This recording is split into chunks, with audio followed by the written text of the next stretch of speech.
Hai semuanya, bertemu lagi bareng Mihu di sini. Oh iya, kali ini Mihu akan membawakan alur cerita Donghua yang berjudul Wudong Qiankun. Mihu mengingatkan sekali lagi ya bahwa konten ini full spoiler. Tanpa lama-lama lagi, yuk langsung aja kita masuk ke isi ceritanya. Melanjutkan dari kisah sebelumnya. Apakah kau sudah memutuskan? Yan memandang Lindong yang duduk di platform batu sebelum dia bertanya. Apakah aku masih bisa mundur sekarang? Ucap Lindong tertawa. Dengan ekspresi kagum Yan mengangguk. Kemudian dia melambaikan lengan bajunya sebelum banyak sinar cahaya keluar dari dalam. Akhirnya sinar cahaya tersebar di seluruh gua sebelum banyak bunga iblis ilusi abadi muncul. Meskipun bunga-bunga itu masih disegel, jelas kekuatannya masih sangat mengerikan. Ada total 84 bunga iblis ilusi abadi di sini. Kau harus tahu betapa kuatnya makhluk ini. Dengan begitu banyak dari mereka berkumpul, halusinasi yang dibentuk oleh mereka bahkan dapat menjebak ahli tahap puncak samsara sampai dia mati. Ada kilatan serius yang jarang terlihat muncul di matanya. Baik, Lindong mengangguk. Aku akan menggunakan batu leluhur untuk memurnikan sifat iblis dari bunga iblis ilusi abadi. Setelah itu aku akan menggunakan kekuatan mereka untuk membangunkan api penyucian. Ucap Yan. Api penyucian? Hati Lindong menegang saat mendengar nama itu. Itu adalah tempat yang khusus digunakan untuk melatih energi mental seseorang. Itu dibuat oleh pemilikku di masa lalu. Sayangnya, api penyucian yang dia ciptakan sudah lenyap. Oleh karena itu aku perlu meminjam kekuatan bunga iblis ilusi abadi untuk membuatnya kembali.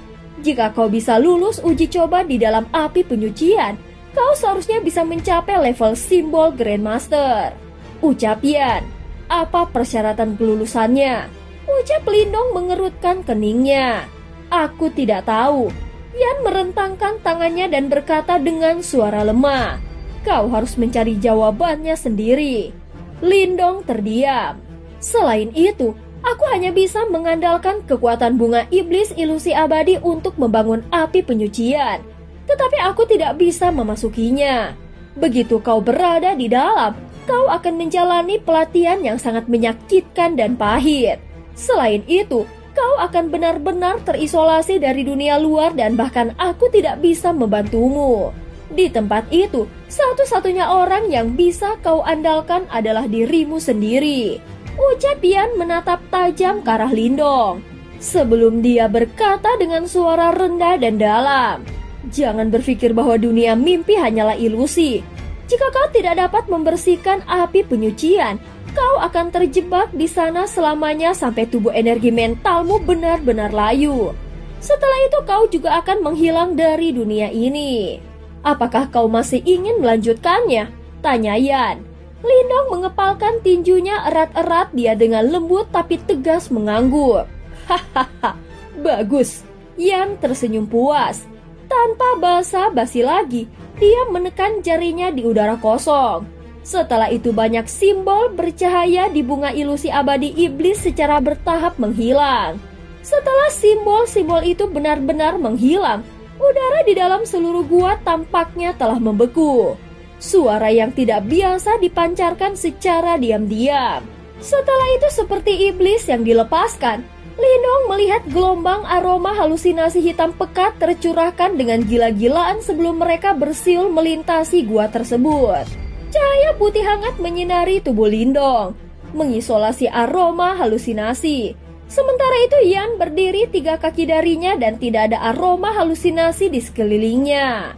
Aroma halusinasi akan segera mulai menyerang tubuhmu. Cahaya di sekitarmu akan memurnikan aura iblis di dalam. Namun kau masih akan jatuh ke dalam halusinasi dan yang lain akan bergantung padamu sendiri. Yan berkata dengan suara serius. Iya, Lindong mengangguk pelan. Dia menghirup udara dalam-dalam dan perlahan menenangkan riak-riak yang bergejolak di dalam hatinya. Setelah itu dia melihat bahwa penghalang cahaya hangat yang mengelilinginya secara bertahap menjadi redup. Segera aroma halusinasi seperti tinta hitam di sekitarnya menyembur ke arahnya. seperti iblis yang baru saja naik dari kedalaman neraka. Ayo, biarkan aku melihat seberapa kuat dirimu. Lindong perlahan menutup matanya. Ada ekspresi bersemangat dan panas melintas di wajahnya saat dia melakukannya. Akhirnya aroma halusinasi hitam menyembur ke penghalang cahaya dan mengerumuni seluruh tubuh Lindong. Semua suara langsung menghilang. Berdiri di sampingnya, Yan berdiri sambil menatap Lindong yang tenggelam dalam keheningan. Kemudian dia menghela nafas dalam-dalam dan bergumam pada dirinya sendiri. Sekarang, semuanya tergantung padamu. Segera setelah aroma halusinasi hitam menenggelamkan Lindong, yang terakhir mulai merasakan pikirannya jatuh ke dalam kegelapan. Kegelapan itu tanpa suara dan itu lama kemudian sebelum kegelapan berangsur-angsur menghilang. Setelah itu sinar matahari yang menyilaukan turun dari langit, menyebabkan mata Lindong menyipit tanpa sadar. Tangan Lindong menyentuh tanah dan meraihnya menangkap pasir yang sangat panas. Dia menyipitkan matanya dan mengamati ke sekelilingnya. Semuanya berwarna kekuningan dan hampir tidak ada warna tambahan. Panas naik di tempat ini dan itu muncul seperti tungku mendidih. Sementara itu dia seperti belalang di dalam tungku. Ternyata itu adalah gurun. Apakah ini api penyucian? Lindong merajut alisnya dan berdiri. Kemudian dia dengan lembut menepuk pasir panas di tangannya sebelum dia secara naluriah mulai mengaktifkan kekuatan Yuan di tubuhnya. Namun tubuhnya dengan cepat menegang. Itu karena dia menyadari bahwa kekuatan Yuan di dalam tubuhnya telah menghilang. Aku bahkan tidak bisa menggunakan Yuan Power. Lindong mengerutkan keningnya. Dia memeriksa tubuhnya saat ini dan menyadari bahwa dia tidak memiliki apa-apa sekarang. Lindong terdiam saat dia mengangkat kepalanya. Matahari yang cerah di langit seperti nyala api yang menyala-nyala dan panasnya menyebabkan seluruh tubuhnya terasa panas mendidih. Tubuhku saat ini seharusnya ditempa dari energi mentalku. Namun bukankah itu sedikit terlalu lemah? Selain itu, bukankah api penyucian ini terlalu sepi?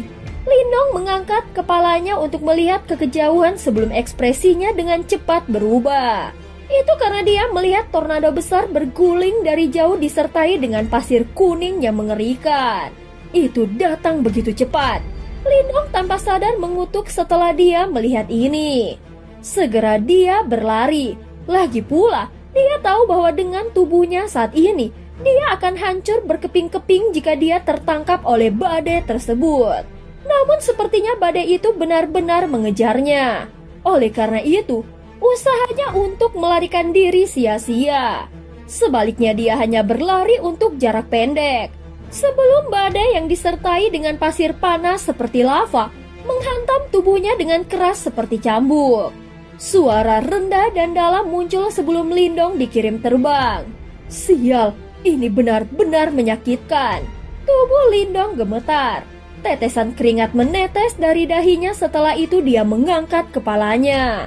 Matanya langsung menciut saat melihat badai akan menerpanya kembali. Sementara itu, ada lebih dari selusin cambuk pasir besar menari di dalam badai sebelum mereka dengan gila-gilaan menyerangnya. Saat ini tubuh Lindong langsung terlempar ke pasir oleh cambuk ganas itu. Bahkan setengah dari tubuhnya berlumuran darah. Sementara itu rasa sakit yang tak terlukiskan itu segera menyebabkan semburat darah merah melonjak ke matanya. Dia akhirnya mengerti mengapa tempat ini disebut api penyucian. Itu karena tempat ini benar-benar akan mencambuk seseorang sampai mati. Badai yang mengamuk berlanjut selama setengah hari sebelum berangsur-angsur memudar. 2 jam setelah pergi, tangan yang berlumuran darah akhirnya terulur dari pasir sambil gemetar. Kemudian sosok buram berdarah keluar dari tanah dengan susah payah. Selanjutnya visi Lindong adalah kabur. Dia terus terengah-engah sementara jejak ketakutan terus berlama-lama di wajahnya yang tertutupi oleh darah. Dia akhirnya mengerti betapa menakutkannya api penyucian. Selain itu, dia juga sangat sadar bahwa meskipun ini hanyalah ilusi, jika dia kehilangan kesadaran di alam mimpi ini, kemungkinan dia akan mati. Pada saat ini Lindong berbaring di atas pasir. Dia bisa merasakan bahwa rasa sakit yang hebat di tubuhnya berkurang sedikit demi sedikit. Selain itu, tubuhnya yang melemah tampaknya menjadi sedikit lebih kuat saat rasa sakitnya menghilang. Penemuan ini menyebabkan Lindong merasakan sedikit kegembiraan di hatinya. Kalau begitu setelah dia beristirahat lebih lama, sepertinya akan lebih mudah baginya untuk menahan cambukan itu. Pikiran ini baru saja terlintas di benak Lindong ketika dia tiba-tiba menyadari bahwa suhu di sekitarnya telah turun. Setelah itu dia perlahan mengangkat kepalanya. Kemudian dia bisa melihat bahwa angin dingin di udara telah benar-benar berubah menjadi banyak bilah angin tajam yang menutupi langit. Tidak mungkin. Lindong yang masih kesakitan bergidik hebat saat melihat adegan ini. Namun kenyataan tidak memberikan Lindong peluang. Suaranya baru saja terdengar ketika bilah angin menghujani dari segala arah, mengubur Lindong sepenuhnya dalam prosesnya. Tangisan tajam dan menyedihkan sekali lagi terdengar. Badai pasir begitu panas sehingga seolah-olah terbuat dari lava. Bilah angin seperti pisau sedingin es dan badai salju es yang benar-benar akan mengubah tubuh energi mental seseorang menjadi patung es. Lindong akhirnya mengerti arti api penyucian setelah memasuki tempat ini. Di tempat ini dia tidak lagi memiliki tubuh fisik yang tangguh dan kekuatan yuannya yang agung. Sebaliknya yang dia miliki hanyalah tubuh energi mentalnya yang menyedihkan. Dengan tubuh energi mentalnya saat ini, salah satu dari cobaan di api penyucian ini dapat dengan mudah membunuhnya. Namun setelah seseorang memasuki tempat ini, tidak ada jalan untuk kembali. Selain itu dia tidak memenuhi syarat untuk membuat keputusan. Karena itu yang bisa dia lakukan hanyalah bertahan. Kalau tidak, satu-satunya hal yang menunggunya adalah kematian. Pelatihan ini sangat kejam. Jelas dia tahu tidak ada kekuatan di dunia ini yang datang secara gratis. Lagi pula, jika bukan untuk mencapai tahap level simbol Grandmaster, tidak akan ada begitu sedikit dari mereka di dunia ini. Pada saat ini hujan es turun dari langit seperti badai petir. Sementara itu tanah yang kekuning-kuningan sudah menjadi putih.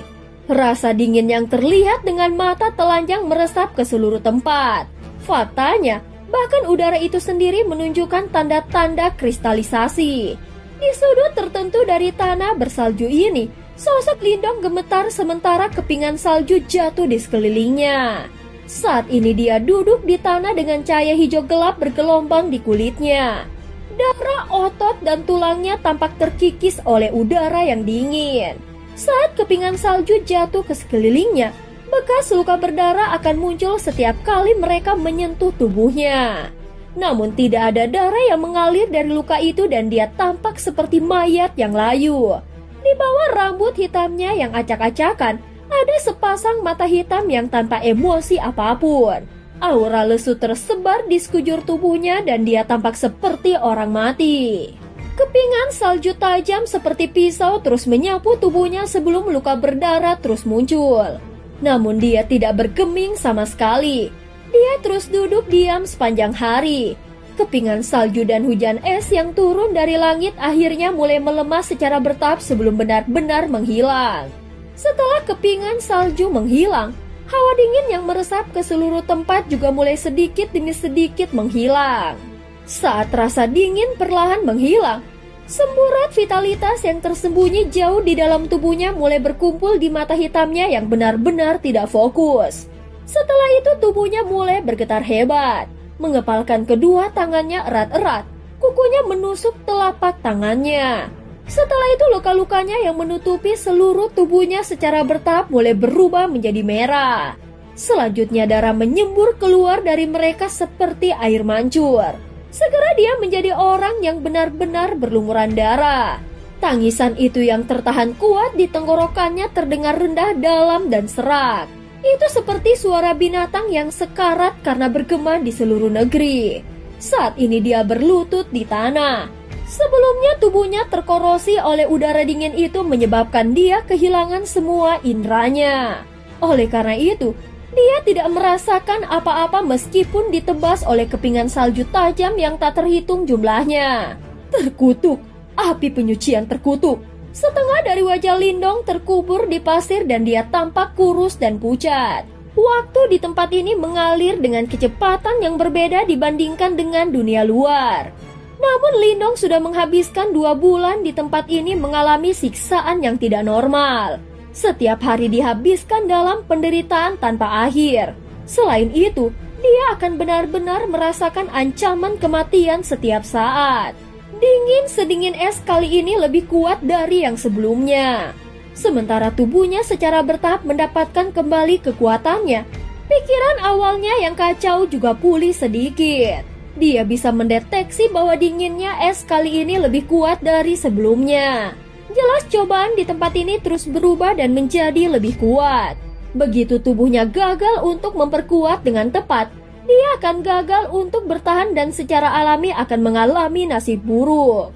Untuk bisa bertahan hidup di tempat ini, seseorang harus terbiasa dengan tempo kejamnya. Lindong menghela nafas. Kemudian dia mengangkat kepalanya dan melihat ke tanah yang tak terbatas.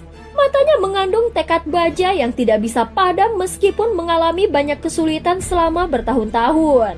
Oleh karena itu, dia percaya bahwa suatu hari dia akan mampu menghadapi api penyucian dengan ekspresi acuh tak acuh di wajahnya. Tunggu saja, Lindong mengatupkan giginya sebelum dia dengan kejam menatap langit dan bersumpah. Setelah itu dia berjuang sebelum dia naik dan berjalan dengan sedih menuju Cakrawala. Itu karena dia tahu bahwa persidangan berikutnya akan segera datang. Semakin lama Lindong tinggal di api penyucian, dia mulai samar-samar merasa bahwa dia bukan satu-satunya di tempat ini.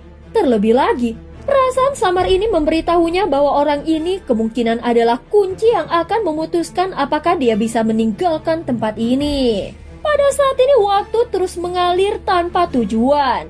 Penyiksaan setiap hari terus berlanjut tanpa henti. Setengah tahun, 1 tahun, 2 tahun, 3 tahun. Lindong menahan rasa sakit dan kesepian. Dia seperti kepompong dalam kepompong yang secara bertahap mengumpulkan kekuatannya. Setelah mengumpulkan kekuatan yang cukup, itu akan memecahkan kepompong dan berubah menjadi kupu-kupu. Itu masih gurun kuning yang samar. Sementara itu ada lusinan badai pasir yang sangat besar mengamuk dengan gila-gilaan. Banyak cambuk pasir besar membawa kekuatan yang mengejutkan saat mereka bersiul ke arah Lindong. Namun yang membuat orang lain bingung adalah orang ini tidak kalah seperti sebelumnya bahkan setelah menerima serangan ganas itu. Apakah aku menjadi lebih kuat? Lindong menunduk dan menatap tangannya yang pucat. Pada awalnya tangannya tidak memiliki kekuatan apapun. Namun saat ini Lindong tampaknya tersenyum. Sudah waktunya pelatihan ini berakhir. Lindong perlahan menutup matanya. Sesaat kemudian, dia tiba-tiba membukanya. Niat membunuh yang tajam yang telah terpendam terlalu lama akhirnya muncul. Oleh karena itu, sudah waktunya bagimu untuk muncul. Lindong melihat ke tanah yang benar-benar kosong sebelum suaranya yang rendah dan dalam bergema di seluruh negeri. Ujian di sini sudah tidak berguna untukku. Karena itu, kau secara pribadi harus mengambil tindakan. Lindong mengangkat kepalanya sementara kegembiraan melonjak di mata hitamnya. Kali ini akhirnya ada beberapa tanggapan dari ruang kosong. Orang bisa melihat lapisan riak muncul di dalam kekosongan saat kabut berpasir di udara benar-benar berkumpul menuju tempat kosong tertentu. Beberapa saat kemudian, terlihat pasir kuning yang tampaknya memenuhi langit berubah menjadi wajah raksasa yang tidak tertandingi. Wajahnya sangat buram dan tidak mungkin untuk melihatnya dengan jelas. Namun Lindong merasakan pori-pori di sekujur tubuhnya langsung mengencang untuk beberapa alasan yang tidak diketahui. Karena wajah yang tidak dikenalnya ini. Pada saat ini dia bisa merasakan suara mendengung yang telah lama menghilang dipancarkan dari tubuhnya. Gelombang itu adalah simbol leluhur melahap dan simbol leluhur petir. Dua simbol leluhur yang hebat di dalam tubuhnya sebenarnya mulai bergerak. Meskipun Lindong tidak dapat mengendalikan dua simbol leluhur yang hebat karena dia berada di dalam api penyucian, dia masih dapat mendeteksi bahwa aktivitas samar ini dari mereka sebagai pengguna mereka saat ini. Perasaan yang berbahaya. Ekspresi Lindong muram saat dia bergumam. Matanya menatap tajam ke wajah pasir kuning raksasa di langit. Dia bisa merasakan bahwa tidak ada yang pernah memberinya perasaan teror yang tak terlukiskan. Bahkan master kegelapan di penjara penekan iblis tidak bisa dibandingkan. Sebenarnya masih ada seseorang yang bisa membangun api penyucian. Wajah pasir kuning raksasa yang aneh itu berdesir sementara Lindong merasa terkejut di dalam hatinya. Sebuah suara kuno yang tampaknya telah ada sejak awal dunia akhirnya bergema di seluruh api penyucian. Sudut mata Lindong berkedut saat mendengar ini. Kejutan besar di hatinya menyebabkan dia tanpa sadar mengambil langkah mundur. Setelah itu, dia perlahan mengangkat jarinya dan menunjuk ke wajah raksasa itu saat dia berbicara dengan suara serak. Kamu adalah leluhur simbol. Satu-satunya orang sejak zaman kuno yang bisa mengucapkan kata-kata seperti itu dan membuatnya merasakan ketakutan yang bahkan melebihi master kegelapan bisa dihitung dengan satu tangan. Terlebih lagi, kemungkinan terbesar secara alami adalah orang yang telah berdiri di puncak dunia ini leluhur simbol yang legendaris. Simbol leluhur? Hahaha, nama yang sudah lama tidak kudengar. Wajah pasir kuning raksasa itu berdesir.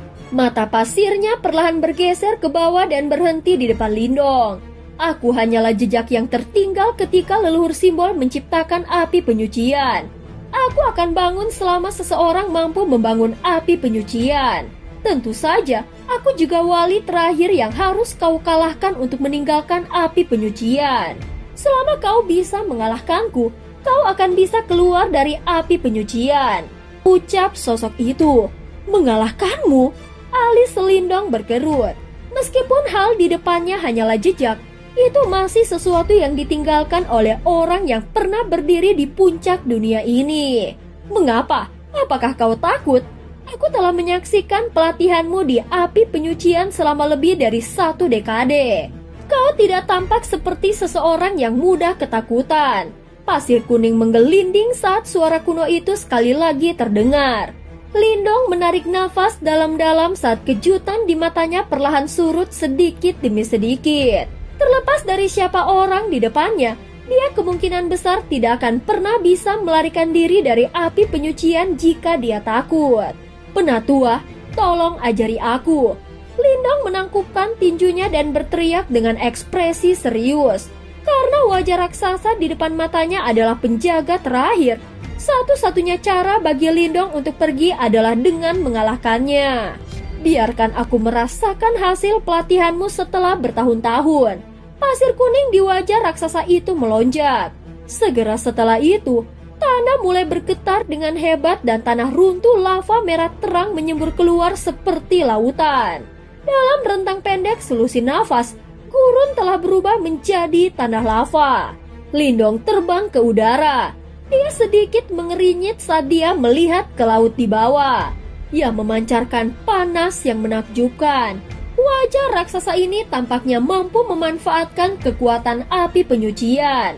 Setiap gerakan sederhana itu memiliki kekuatan yang sangat menakutkan. Laut lava melonjak dan bergejolak. Segera setelah itu, pilar lava yang berukuran puluhan ribu kaki tiba-tiba melesat keluar. Mereka muncul seperti banyak naga merah terang raksasa. Naga-naga besar ini melingkar dan berputar di langit sementara cahaya merah gelap menyala di lava yang mengalir di tubuh mereka.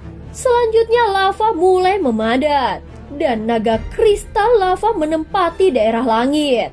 Mata naga merah cerah itu terkunci pada Lindong. Suhu yang sangat tinggi dipancarkan dari tubuh mereka bahkan menyebabkan ruang di sekitarnya menunjukkan beberapa tanda terdistorsi.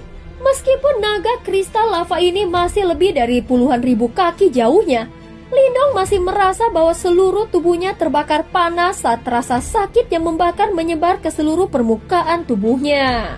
Naga kristal lava melingkar di langit. Pada saat berikutnya, mereka mengeluarkan raungan panjang ke arah langit dan tubuh besar mereka berubah menjadi kilatan cahaya merah terang yang mengarah ke Lindong dari segala arah. Ekspresi Lindong sangat serius saat dia menatap 18 naga lava besar yang bersiul.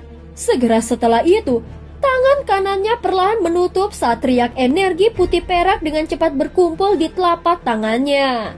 Ini adalah energi mental yang diperoleh Lindong melalui periode pelatihan yang panjang ini. Tenang, mata Lindong dingin saat dia melemparkan pukulan ke depan. Pada saat ini energi mental yang luas dan perkasa tersapu seperti banjir. Itu langsung berubah menjadi telapak energi mental putih perak besar setinggi 10.000 kaki. Telapak tangan besar ini sangat berbeda dari yang dibentuk dengan Yuan Power. Itu tampak hampir sepenuhnya nyata. Kemampuan untuk memberi substansi pada energi mental ini adalah jalan yang harus diambil seseorang untuk maju ke level simbol Grandmaster. Pada tingkat ini energi mental seseorang tidak lagi ilusi dan halus seperti sebelumnya. Itu tidak akan lebih lemah dari Yuan Power bahkan dalam bentrokan. Telapak tangan putih perak raksasa dengan kejam menabrak naga kristal lava. Dan kekuatan yang menakjubkan secara langsung menyebabkan kristal di tubuh naga kristal lava naga itu mulai pecah. Raungan sedih segera terdengar. Lindong tanpa ampun dalam serangannya. Sebuah pikiran melintas di benaknya dan telapak tangan putih perak raksasa itu berubah menjadi banyak bayangan. Mereka mendarat di tempat yang sama di tubuh besar naga kristal lava dengan cara yang sangat cepat dan ganas. Lava menyembur dari tubuh naga kristal lava itu seperti air mancur. Namun naga lava bukanlah serangan biasa. Meskipun telah terluka oleh serangan energi mental Lindong yang kuat dan tubuh kristalnya telah hancur, itu tidak berantakan. Ketabahan ini menyebabkan ekspresi serius Lindong semakin dalam. Selain itu, saat Lindong sibuk melawan naga kristal lava, 17 lainnya juga datang bersiul ke arahnya. Cakar naga yang tajam dan membakar merobek ke arah langit. Kekuatan menakutkan menyebabkan ruang di sekitar Lindong benar-benar hancur. Lindong menyaksikan aliran lava di cakar naga raksasa yang tampaknya menutupi langit saat mereka bergegas ke arahnya dan menghirup udara dalam-dalam. Pada saat berikutnya ketajaman mata hitam itu meningkat. Energi mental perak putih langsung menyebar dari tubuh Lindong membentuk lonceng putih perak besar di sekelilingnya. Cakar naga besar itu dengan kejam menabrak lonceng putih perak besar. Lonceng dengan tergesa-gesa bergema di langit. Di hadapan serangan ganas dari 17 naga kristal lava, beberapa retakan mulai muncul dengan cepat di bel putih perak dan dengan cepat hancur pada saat berikutnya. Sinar cahaya putih perak melesat saat lonceng besar putih perak itu telah hancur. Sinar cahaya ini seperti kilat. Dalam sekejap, itu muncul di atas kepala naga kristal lava yang rusak parah. Setelah itu penampilannya terungkap dan itu adalah Lindong. Namun seluruh tubuh Lindong sekarang terbungkus baju besi putih perak sementara dia memegang tombak panjang tajam putih perak di tangannya. Gelombang yang sangat hebat berdesir dari ujung tombaknya. Bunuh! Suara rendah dan dalam yang dipenuhi dengan keinginan untuk membunuh terpancar dari armor putih perak. Tombak panjang di tangan Lindong langsung tumbuh 1000 kaki. Setelah itu, tombak diayunkan dan suara hembusan muncul saat menembus kepala naga kristal lava. Raungan sedih terdengar saat naga kristal lava dengan panik berjuang. Akhirnya dia tidak punya pilihan selain meledak. Sebuah sinar cahaya yang mengandung energi yang besar dan kuat mendesing keluar dari ledakan dan terowongan ke dalam tubuh Lindong. Saat sinar cahaya aneh ini memasuki tubuh Lindong, energi mental yang melonjak di sekitarnya langsung naik 10%. Jadi begitu, Lindong terkejut saat merasakan energi mental di dalam tubuhnya tiba-tiba naik. Segera setelah itu dia dengan sepenuh hati menertawakan langit. Detik berikutnya, tubuhnya melesat seperti sambaran petir perak. Tombak perak di tangannya seperti naga karena bentrok dengan 17 naga kristal lava lainnya. Lava yang memercik memenuhi langit saat sosok putih perak terus dikirim terbang dan retak muncul di baju besinya. Namun nafsu pertempurannya tetap mirip dengan harimau. Setiap kali tombak panjangnya menembus ke depan, itu akan menembus naga kristal lava dan sinar cahaya aneh lainnya kemudian akan mengalir ke tubuhnya seperti rampasan pertempuran. Pertarungan pahit di langit berlanjut selama setengah hari. Tubuh Lindong sangat goyah saat tombak panjangnya yang tertutup retakan ditarik keluar dari tubuh naga kristal lava terakhir. Sinar terakhir dari cahaya aneh melonjak ke tubuh Lindong pada saat ini. Dia bisa merasakan gelombang besar dan tak berujung di dalam tubuhnya. Namun wajahnya ditutupi dengan ekspresi yang lelah. Meskipun energi mental Lindong meningkat pesat setiap kali dia membunuh naga kristal lava, energi yang dia habiskan juga sangat besar. Masih ada satu lagi. Lindong perlahan mengangkat kepalanya dan melihat ke arah wajah pasir kuning raksasa yang aneh di langit. Setelah itu matanya tertutup dengan lembut saat kedua tangannya perlahan menyebar keluar. Cahaya putih perak yang menyilaukan muncul dari dalam gelombang seperti mode. Akhirnya itu menyebar ke seluruh api penyucian. Bahkan jika aku gagal, aku akan mati untuk tujuan yang baik. Gumaman lembut bergema di dalam tempat itu. Setelah itu cahaya perak mulai mundur. Pada akhirnya, itu berubah menjadi pilar pendukung langit yang tampak nyata dan melesat ke arah wajah pasir kuning raksasa yang misterius. Dan cerita pun berakhir. Terima kasih udah dengerin Miho dari awal sampai akhir ya. Please jangan lupa untuk like, comment, and subscribe. Sampai jumpa.